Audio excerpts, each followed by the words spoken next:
বাবা, এ তো মটন রান্না শুরু হয়ে গেছে গো। হালকা ম্যারিনেট করে রাখা ছিল, হালকা ম্যারিনেট করে রাখা ছিল নুন হলুদ দই ফই দিয়ে। বাপরে বাপ, কি সুন্দর তো, পুরো পাহাড়ের কোলে মটন।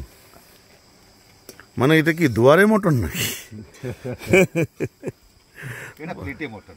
প্লেটে মটন। আমি তো দূর থেকে দেখাই, তাহলে একটা পরিবেশটা বোঝা যাবে পাহাড়ের কোলে। ওরে বাপ রে বাপ, কাঞ্চনজঙ্ঘা সকালবেলা দেখা গেছিল, সকালে কাঞ্চনজঙ্ঘা একদম ক্লিয়ার ছিল। দেখা গেছিল, তারপর মেঘলা হয়ে গেছে। ওই জায়গাটা কলকাতায় কাঞ্চনজঙ্ঘা। হ্যাঁ ঘন মেঘ হয়ে রয়েছে যেটা, হ্যাঁ সেটা কাঞ্চনজঙ্ঘা। তাই? আর পাশে ওই যে নামছি নামছি, চারধাম দেখা যায় ওখানে। বাহ, ঠিক আছে। মটন আমরা কাটছে, তো মটন দিচ্ছে, মটন দিচ্ছে, মটন চলছে। বাবা,